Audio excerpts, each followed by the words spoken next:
Water is life. Water is a major constituent of all living matter on the earth. But when the rains fail, there is a scarcity of water all around. In some parts of the country, there is continuous drought, whereas in some others, there are floods. Why is it so? There is something wrong somewhere, which results in suffering for all.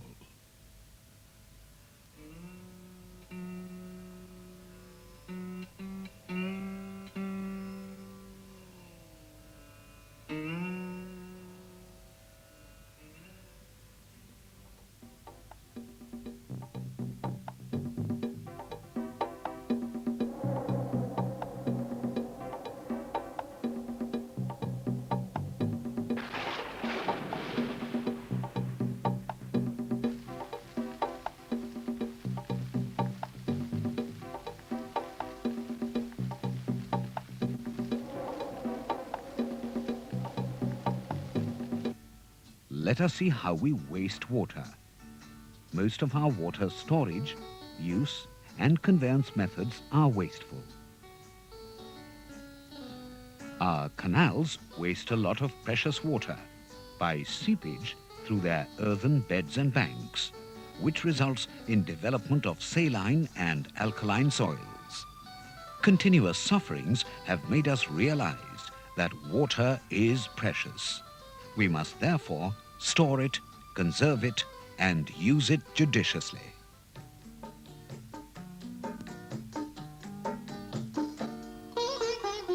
Nature gives us plenty of water through the melting of snows and rains.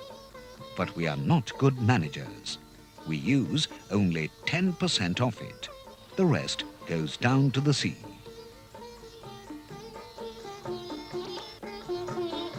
Water is one of the most important inputs for crop production. It influences all the normal growth processes of plants. For optimum growth of plants and efficient use of water, we must know when to irrigate, how much to irrigate, and how best to irrigate. Rain provides surface water sources for irrigation in many forms: lakes, rivers, tanks, ponds, etc. Runoff water stored here can be regulated for irrigation through suitable conveyance systems. A part of rainwater percolates below the water table and adds to the groundwater reservoir. Free-flowing fountains, like artesian wells, are an outlet for excess water stored underground. Tube wells also draw water from underground sources. Dug wells store most of the groundwater which can be lifted for irrigation using electric or diesel pumps. Other popular methods of drawing water for irrigation are the Persian wheel, the use of buckets, and the mechanical energy generated by a windmill. The windmill utilizes the natural power of wind to lift water. When the wind blows, it rotates the vane wheel, which works the pump, and water is lifted up and discharged. Its capacity depends on wind velocity and frequency.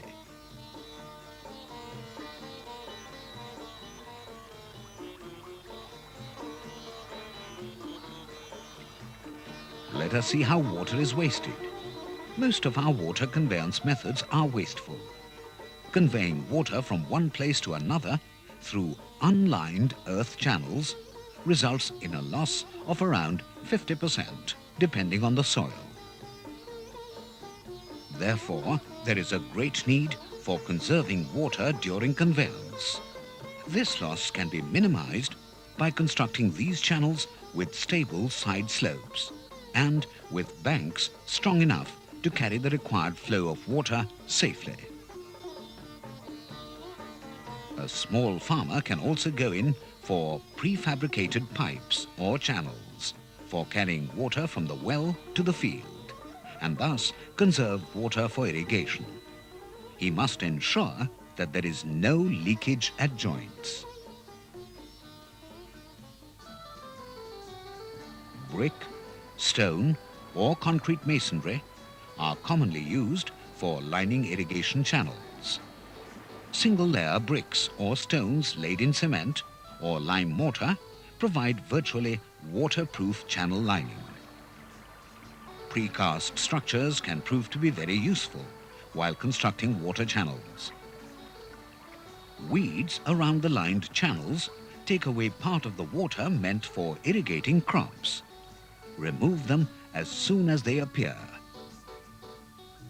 Lining the channels with precast slabs, but not covering the joints, is a waste of money and effort, as the irrigation water will seep through the open joints, resulting in wastage of water. The joints must be cemented at the time of construction of the channel. If the channel has been in use for some time, a watch should be kept to locate broken joints, and the same should be cemented immediately. We are at the hydraulic laboratory of the Water and Land Management Institute in Aurangabad, where different methods of water conveyance are demonstrated. Let's have a look at them. These are the rectangular conveyance channels most commonly in use. The shape of the channel may differ depending on the purpose for which the channel is to convey water. Wider channels will, however, lose more water by evaporation. The quantity of water can be calculated by passing it through the narrower area of a fixed opening called a flume, made of concrete, steel or timber, and by using a ready-made formula. Using triangular check structures for passing irrigation water is another method of measuring the quantity of water flowing through the channel. In the entire irrigation system layout, diversion channels, sluice gates, check gates, pipe-down spillways, and other control and diversion structures, now made of much stronger material, play an important part. These may appear to be expensive, but in the long run they prove to be very economical. Taking water from one place to another through pipes saves it from evaporation and seepage. And if the pipe runs underground, the farmer gets more space for growing crops. The pipes can cross the surface channel without interfering with it.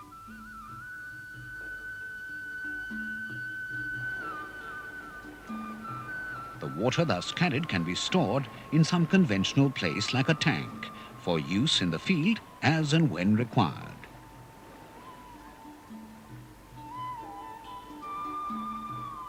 Irrigation water can also be carried over the ground without disturbing the field under it. This is a temporary structure, but a permanent structure like this, or at a little greater height, can be useful. The initial cost of such structures is high, but if the cost of land saved for cultivation and other advantages are taken into consideration, it will prove to be very economical.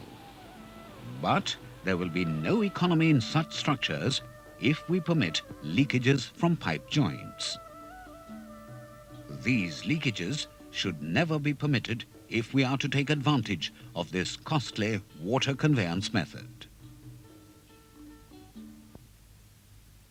The ground in its natural state is seldom suited for efficient application of water. Land grading means reshaping the field to a planned grade so that flow of water can be controlled to check soil erosion and provide surface drainage to the field. You are seeing a buck scraper cutting the earth from high patches and depositing it in low patches.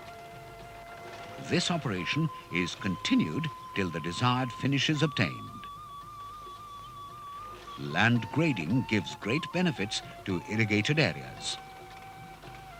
A properly graded land surface ensures an unobstructed and smooth flow of water into the land without eroding the soil and helps in the uniform distribution of water throughout the field.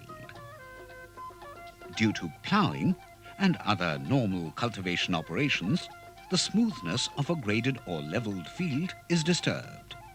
High and low patches develop in some places.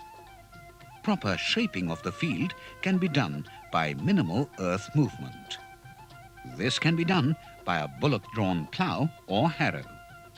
When irrigation water is released in the field, it should move forward as well as downward.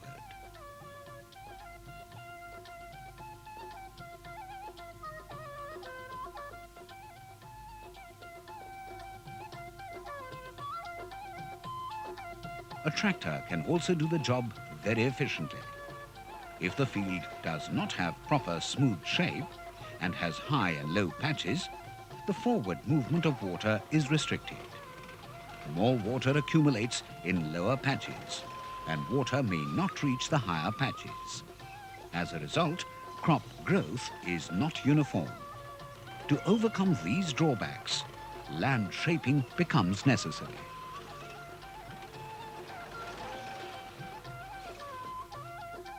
The land which was earlier not fit for growing crops has now been graded, levelled and shaped for efficient irrigation. The water requirements of different crops vary widely, depending on the type of soil. In India, the soils are broadly classified into several groups. The important ones are alluvial soils, laterite or lateritic soils, red soils and black soils. The depth of soil is also important from the point of view of water requirement of different crops.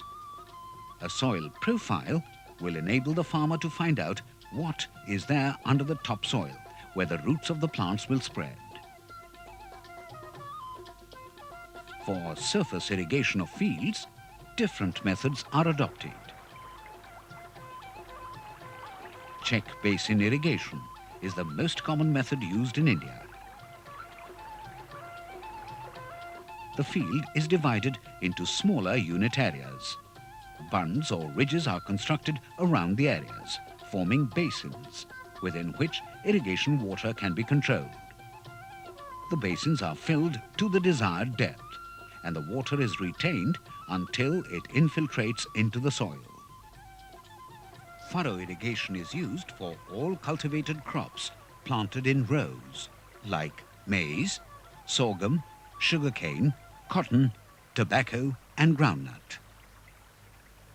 The most popular method of irrigation is border irrigation. The field is divided into a number of long parallel strips called borders that are separated by low ridges. Siphon tubes are useful in conveying water over the channel banks into the field.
rainwater is a boon to agriculture. It has to be managed properly. It should be managed where it falls and followed along its flow. Soil erosion caused by runoff water from cultivated fields should be avoided at all costs. For making maximum use of rainwater, it is best to grow crops during the rainy season. This also provides plant cover to protect the soil against erosion. Rainwater gets collected in percolation wells, tanks, farm ponds and check dams. It should be conserved in its place of storage and used judiciously. In some catchment areas of dams, cetyl alcohol is sprayed over the water surface to reduce loss by evaporation, thus conserving water for irrigation. In some other places, loss by evaporation is reduced by shifting water from smaller places to a bigger and deeper reservoir, thus reducing the area of evaporation. The harvested water is recycled for use in agriculture.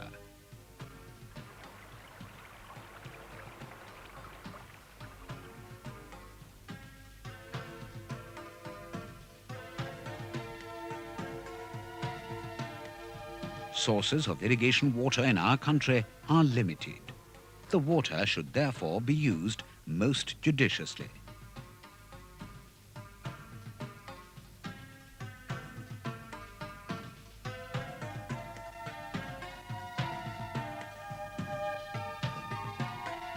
Conserving water for irrigation is of utmost importance to the farmer and the country.